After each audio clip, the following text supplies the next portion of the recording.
Assalamualaikum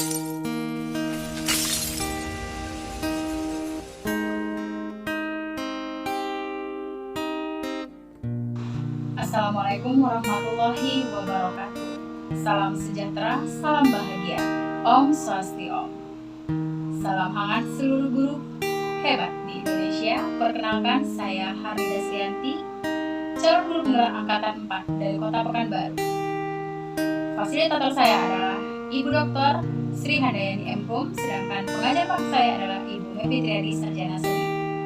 Kali ini saya akan mendemonstrasikan bagaimana seorang pemimpin pembelajaran mengambil sebuah keputusan. Sebagai guru, kita selalu dihadapkan dengan berbagai keputusan dan berbagai permasalahan yang memaksa kita untuk memilih satu di antara yang lainnya.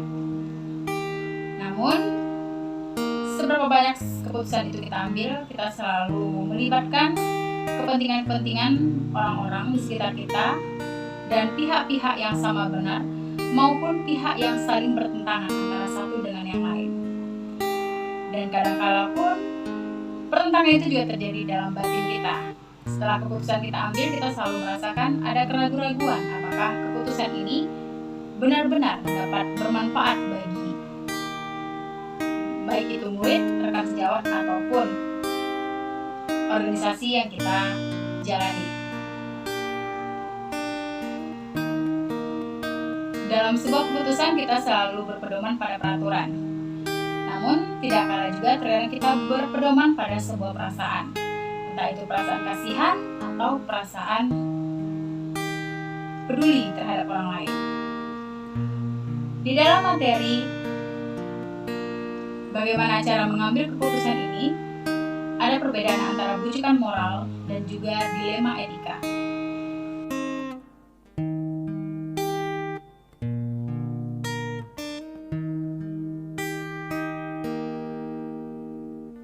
Bujukan moral adalah bagaimana situasi itu terlihat benar versus salah.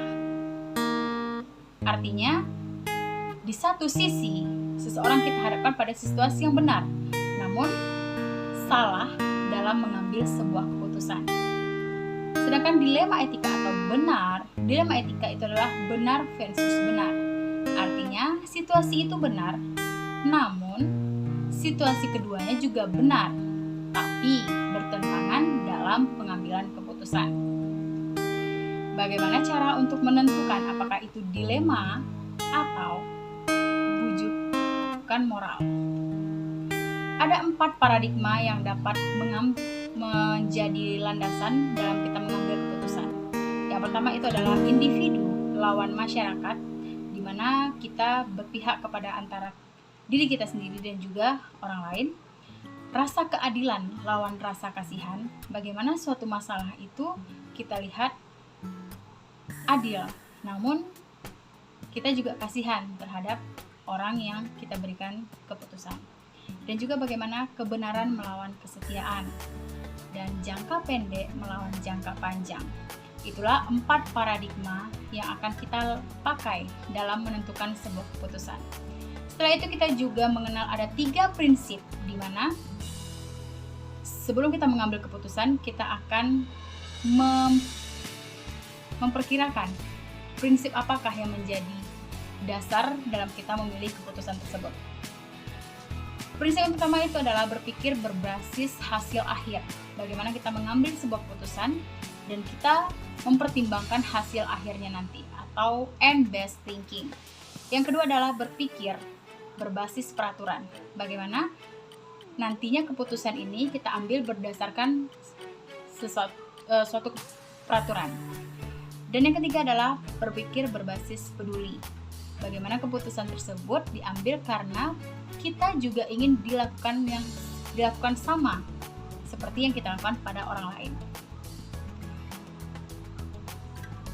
Nah, dalam menentukan keputusan ini, kita memiliki konsep di mana kita akan melakukan 9 langkah berdasarkan prinsip dan paradigma yang telah kita pelajari tadi.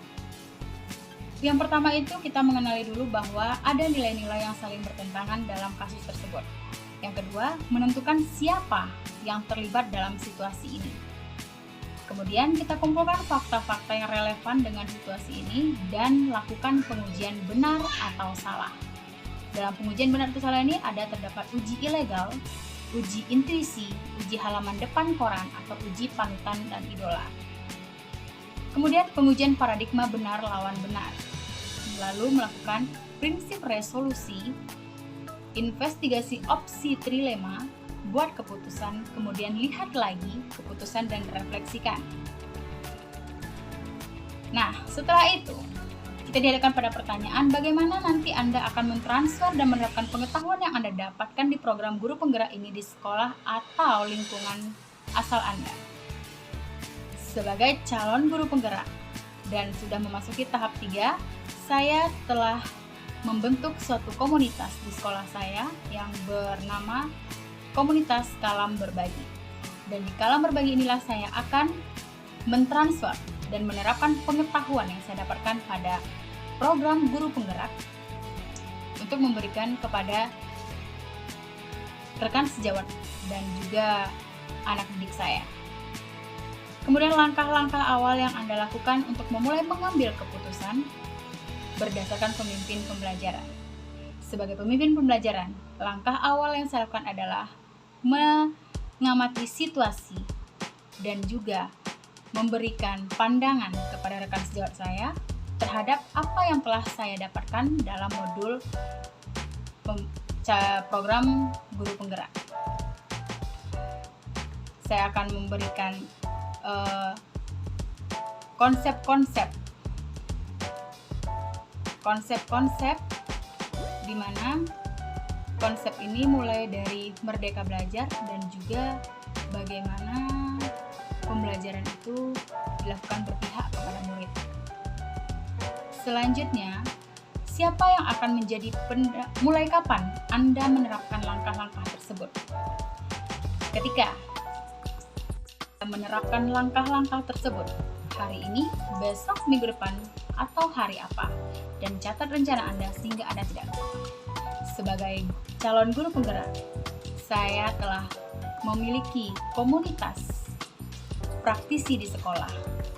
Dan komunitas inilah yang akan menjadi kekuatan saya dan menjadi alat saya untuk menerapkan langkah-langkah yang telah saya programkan pada saat modul 2, yaitu membuat visi guru penggerak.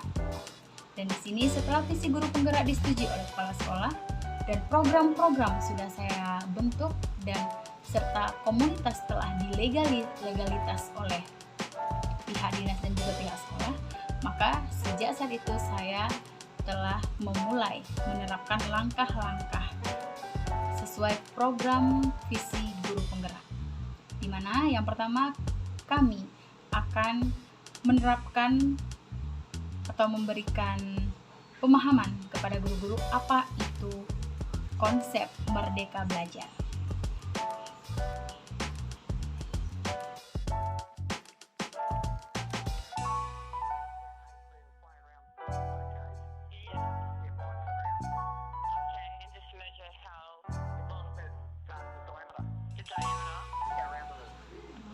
Siapa saja yang akan menjadi pendamping pada saat saya mengambil sebuah keputusan?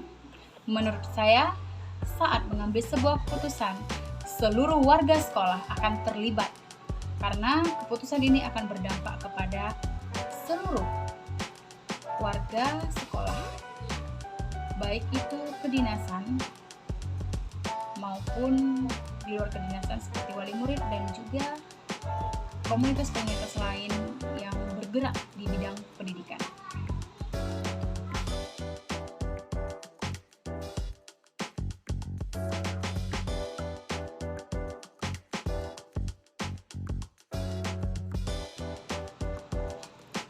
Kapan saya melakukan langkah-langkah pengambilan keputusan? Hal ini tidak dapat dipastikan hari ini atau besok atau lusa. Namun, saya berjanji pada diri saya sendiri setelah saya memahami bagaimana konsep dan juga bagaimana penerapan seorang pemimpin pembelajaran mengambil suatu keputusan, Maka saat itu juga saya akan menerapkannya, baik itu kepada rekan sejawat, kepada murid di kelas, maupun satuan-satuan pendidikan lainnya. Dan jika setelah ini pun saya dihadapkan pada suatu permasalahan yang mengharuskan saya untuk mengambil suatu keputusan, maka saya akan menerapkan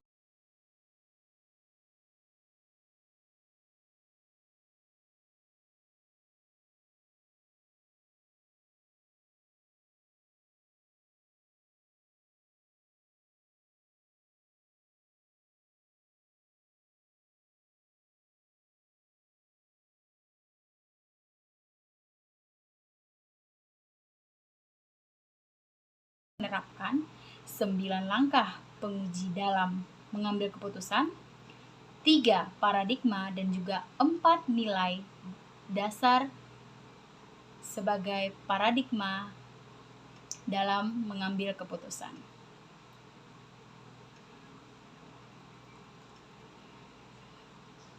Sebagai seorang pemimpin pembelajaran di sekolah dalam rangka mewujudkan merdeka belajar dan pembelajaran yang berpihak kepada murid, tentunya pada saat-saat tertentu saya akan dihadapkan pada suatu kasus di mana harus mengambil keputusan yang terbaik dan menguntungkan semua pihak. Adapun langkah-langkah yang akan saya lakukan adalah, yang pertama, memastikan bahwa dalam mengambil sebuah keputusan sudah sesuai dengan jalan dan visi misi yang telah kita susun. Yang kedua, melakukan analisa terhadap situasi atau kasus yang saya rasa disesuaikan dengan 4 paradigma, 3 prinsip, dan 9 langkah pengambilan keputusan.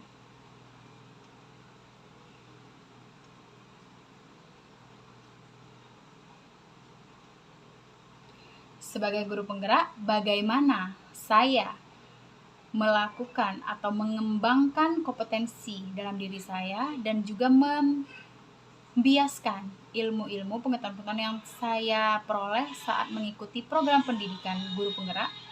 Yang pertama, melalui komunitas praktisi sekolah SD Negeri 35 Pekanbaru, yaitu Kalam Berbagi, dan juga sudah dilegalitas oleh pihak dinas yang sudah memiliki program dan di-SK-kan di sekolah.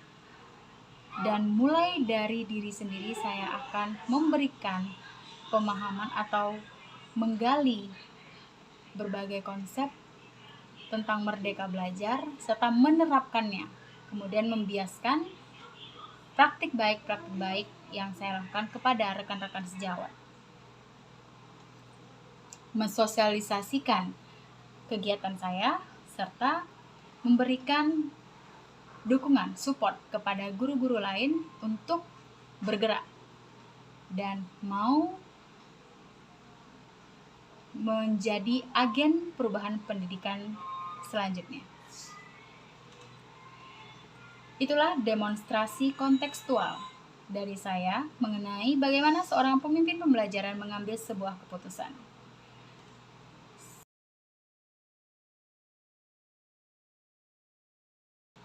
Bagi saya, tidak ada yang tidak bisa, tapi ini berbicara tentang mau atau tidak. Tidak ada yang tidak mampu dalam melakukan apapun, termasuk itu berubah ke arah yang lebih baik, tapi bagaimana niatkan diri kita untuk mau berubah dan melakukannya secara kontinu. Akhir kata, wabillahi taufiq wal hidayah. Assalamualaikum warahmatullahi wabarakatuh. Terima kasih.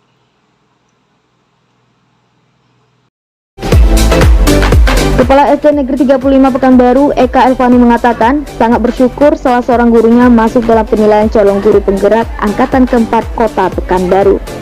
Hal ini menjadi spirit terutama dalam mengembangkan kualitas pendidikan di SD Negeri 35 Pekanbaru menjadi lebih baik lagi. Alhamdulillah SDN 35 Pekanbaru satu orang dari kita memang sudah melaksanakan CGP.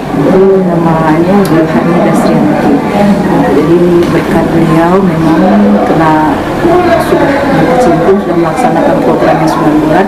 Memang beliau bagaimana bisa menggerakkan guru-guru di sini. Alhamdulillah juga 2 orang dari guru-guru kita di sini sudah mengikuti pendaftaran dan tes yang sudah dilakukan oleh CGP Angkatan 7. Program calon guru penggerak berlangsung selama 9 bulan, di mana untuk calon guru penggerak Kota Pekanbaru Angkatan ke-4 sudah berlangsung selama 4 bulan. Yogi Sasta dan Zuhriyadi melaporkan.